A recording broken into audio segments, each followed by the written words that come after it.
Well, here we are. We're doing what I'm titling Behavior 2, and this comes after Behavior 1, of course, where we gave kind of a definition of behavior and did some general principles. I labeled Behavior 1 principles. Now I'm going to talk about learning. And man, you could read 10 psychology books about learning and they would portray it 10 different ways, I think. There'll be some pillars, of course, in there, like classical conditioning and stuff like that. But there's a lot of ways to say this. And what I'm doing is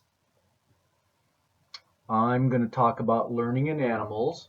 And I've got 4 main topics. Of course, these puppies here, dogs, that's not a reflex for them, although, retrieving, putting things in their mouth is kind of a natural, maybe you could say fixed action pattern, but not with the food bowls.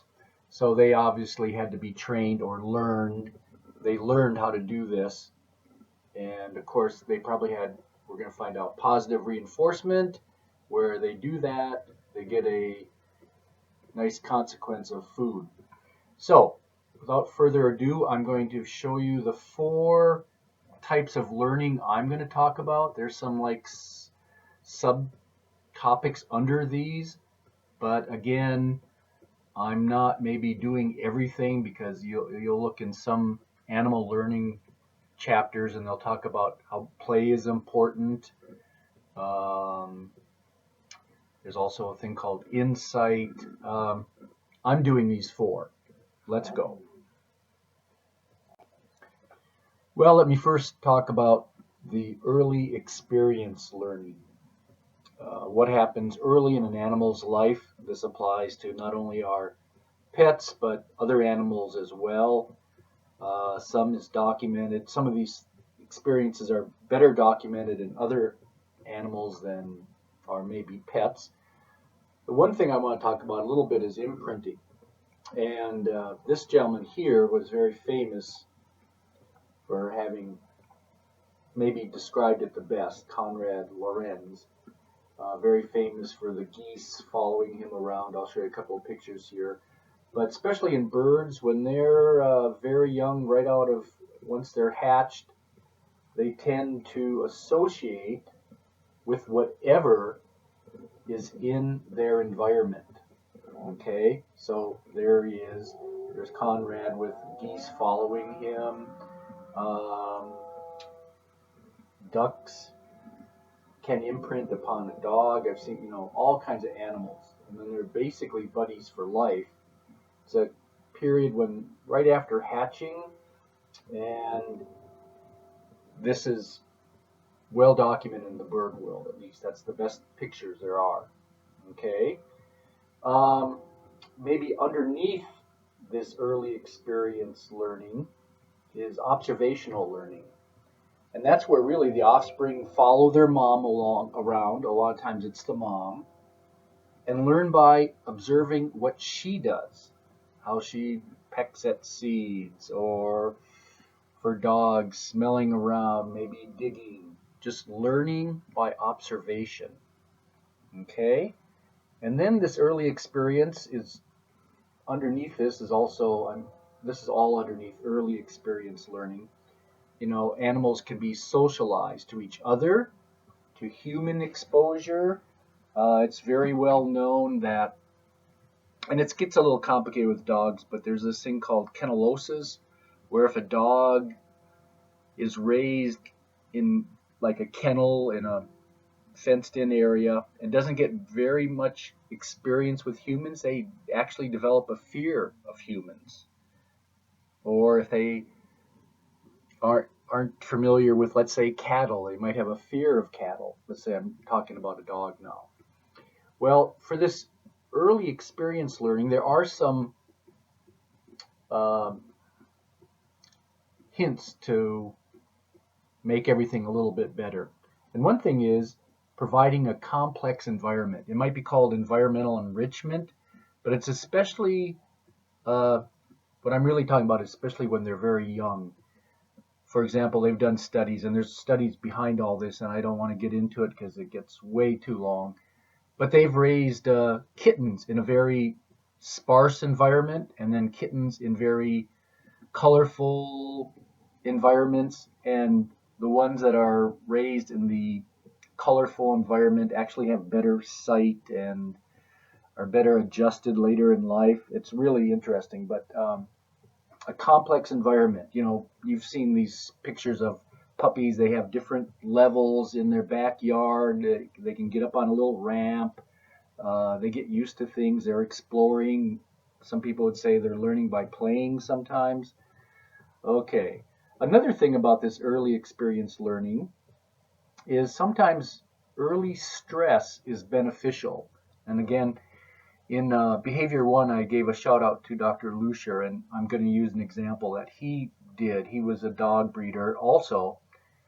And what he did is, like, when he had a litter of puppies and the mom went out to the yard to do her jobs, he would take those puppies when they were, let's say, I'm going to guess about 3 weeks of age, or 4, and he would just take them out of the whelping box and put them on like a linoleum floor for just maybe half a minute or so. That's going to be cold. It's going to be a different kind of environment. Mom's not there. And he always felt, and there's some evidence for that this early stress helps the hypothalamic pituitary adrenal axis. It's called HPA axis, hypothalamic pituitary adrenal axis. And it helps develop this stress response where those three endocrine tissues, are better able to respond to, for example, he said they were better able to respond to an acute stress with a better stress response. And then animals that had maybe chronic stress later, they responded less to the chronic stress.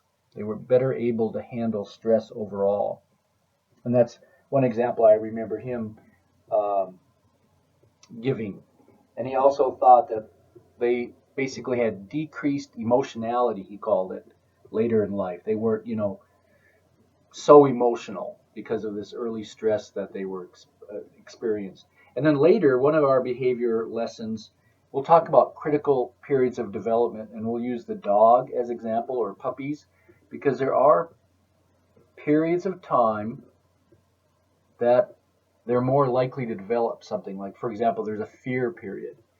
So we're going to get into the weeks of age and stuff. But if they're more likely to develop a fear during this critical period. So you got to be very careful. For example, don't ship them across the United States in an airplane during this critical fear period, because they might develop a fear for travel and handling that it would be very hard to reverse over time. Okay, now habituation is really active learning. An animal actually, and where's my definition here? An animal will stop reacting to some neutral or meaningless stimulus. And recently there was this article, I guess, about a cat that was fearful of cucumbers. And I'm going to get a picture here for this. And obviously in the cat world, pretty much cucumbers, I think, are neutral. But this cat had a fear of cucumbers, but you can imagine, and maybe the picture is a little fuzzy, sorry about that. Over here, the cat is seeing the cucumber. I'm not sure where he actually came from, but here is the cat a few seconds later or a second later jumping because of the cucumber, okay? Well, over time, you can imagine that if the cat sees the cucumber on the floor every day for 30 days, it's not going to be reacting as strongly as it does in this picture. And that's called habituation. So it's a learning thing, because you learn that this neutral stimulus has no meaning or predictability to you. It doesn't predict anything. Another example would be cattle living near airports and a big jet flies over. Maybe the first time they're put into that pasture, they all run to the far end of the pasture or whatever. But you'll know that after X number of days, the plane will fly over and the cattle will not even look up at the plane. They'll still be grazing. And that's habituation. Now, habituation may disappear if there's a long time between the last time this, like say, the cat saw the cucumber and then the next time it saw a cucumber. So habituation can disappear. And this cat, for example, maybe it doesn't see a cucumber once it gets habituated now. It doesn't see a cucumber for 3 years. Now it might, when it first then sees the cucumber after 3 years, it may act like what it is in the picture. But then habituation again could occur. But it can, if a long time has passed, this neutral stimulus may make this cat fearful again. Okay, here we are. We're going to do classical conditioning. You could call it classical learning. Ivan Pavlov, Russian physiologist, discovered this. Of course, got to have a few little humorous things here. Pavlov and his dog were never popular at dinner parties. If you notice, they are both salivating. Yes, probably very true. Here's another cute one. Are you Pavlov? Because you make my mouth water. That's pretty funny. And then a Peanuts cartoon. It's a little hard to read there, but it says, the ears hear the can opener. Right away the stomach knows supper is coming. How do the ears tell the stomach? I've never been able to figure that out. Good question. Okay, so let's look at a couple graphics for classical conditioning. And I just wanted to show this, and I'll get it out of the way soon, but I just wanted to show you what Pavlov was doing originally. He was just trying to see how much saliva dogs produced. And it's not listed there, but he cannulated the ducts that carry saliva to the mouth, and then he gave the dogs meat powder, I guess, and then he was able to quantify, right, how many drops of saliva the dogs made. And then he observed that sooner or later the dogs started salivating at maybe the sound of the dishes being readied or whatever. So then he did his experiment. So I'm going to get that out of the way because that's fun, but this is a great illustration of classical conditioning. Lost my train of thought there. So let's look at the top panel first. So before conditioning, now this would be something that Pavlov would have observed. You bring in food, that's the stimulus, and it's called the unconditioned stimulus because dogs will have a response to food. Now, it doesn't say so, but it could be the sight of the food, it could be the smell, it could be the other sounds, other inputs, the taste of the food obviously too. But anyway, the unconditioned stimulus means the dog does this automatically. The response is automatic, salivation. So we didn't do anything with it. The unconditioned response is something like a reflex. Now, if you blew a whistle some other time, don't have it with the food initially, then that doesn't mean anything to the dog, right? It doesn't have anything to do with food. So you have this neutral stimulus, and you don't have any response.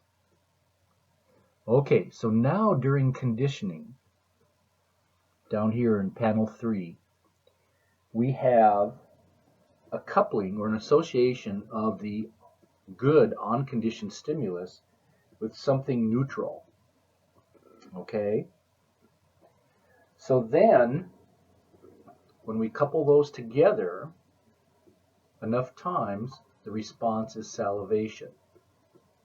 Okay, so the salivation is unconditioned response. It's called that because we still have the food, but we're coupling two stimuli. That's the key in classical conditioning. we have an association between two stimuli.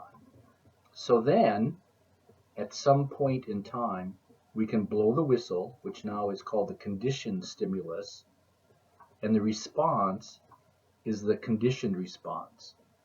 Now the thing is, the conditioned response is exactly like the unconditioned response.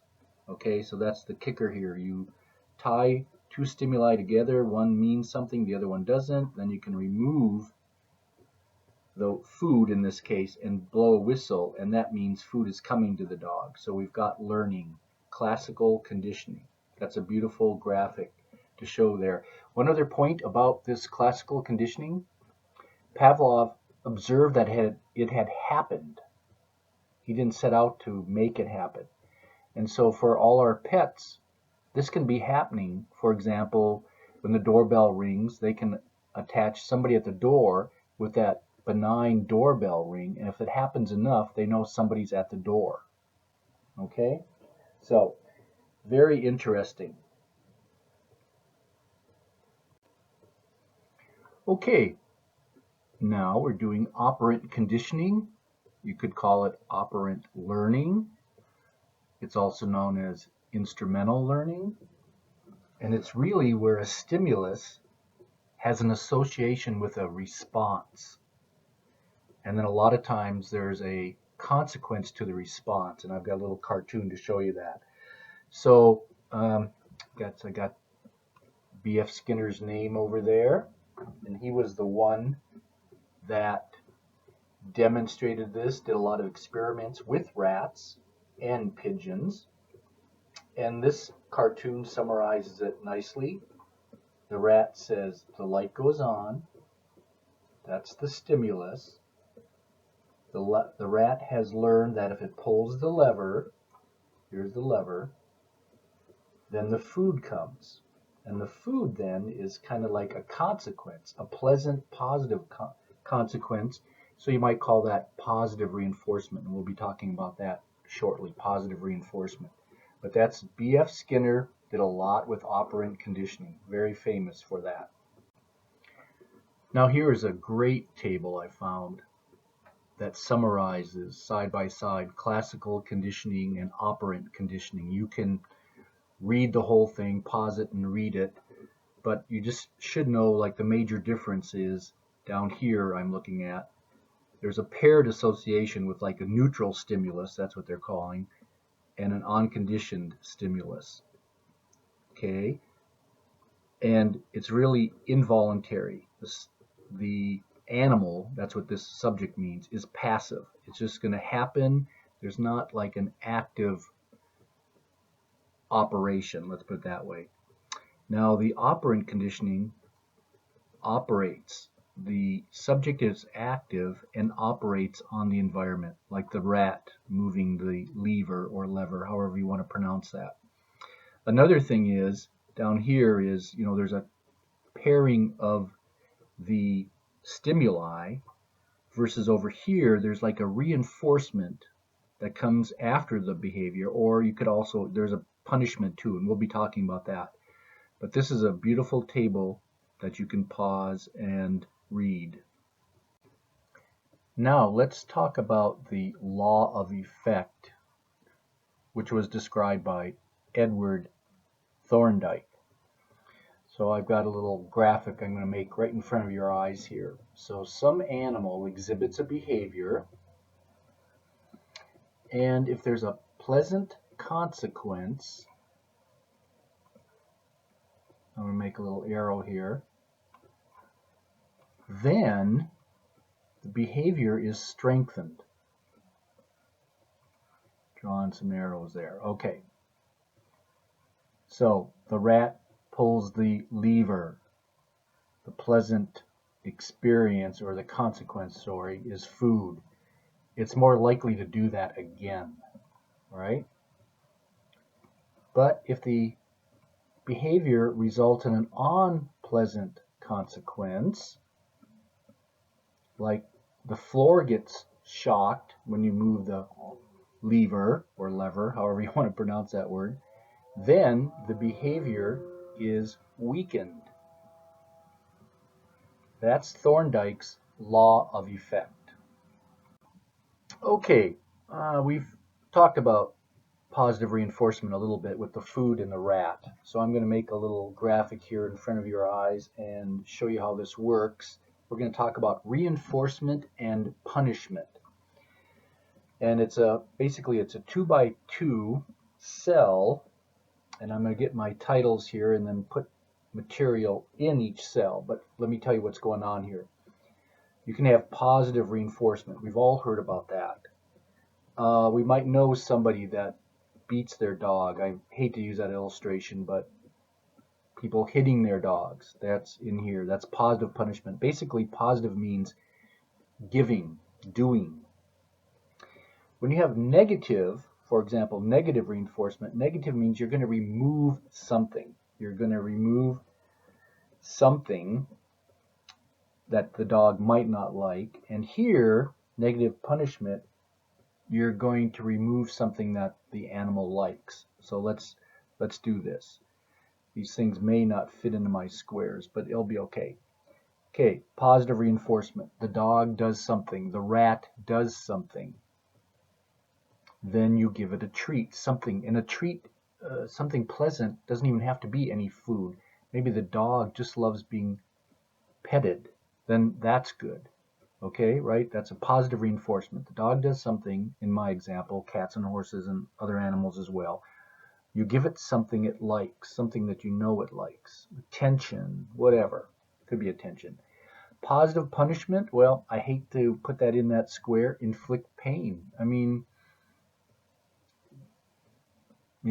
pain, positive punishment, giving something that's undesirable. I'm not advocating this at all. I'm just explaining these cells. Negative reinforcement. You terminate something. I said terminate pain. This is, I guess, how shock collars work. When the dog stops doing something bad, you quit the shocking. So you shock when it's doing something bad. You stop the shock when the animal stops doing that undesired behavior. So that's negative reinforcement. You remove something. Then negative punishment is you remove some pleasant factor. Like, let's say the dog does something wrong and you stop paying attention to it. Okay, so paying attention. A lot of dogs like petted. And negative punishment is you remove something pleasant. And that's positive reinforcement and negative reinforcement and punishment. Obviously, my liking is positive reinforcement. A lot of people use that. Unfortunately, some people train dogs with maybe this type of positive punishment. I can't advocate that. And to close, here's a list of those fine illustrations I used. Thanks a lot. See you next time around.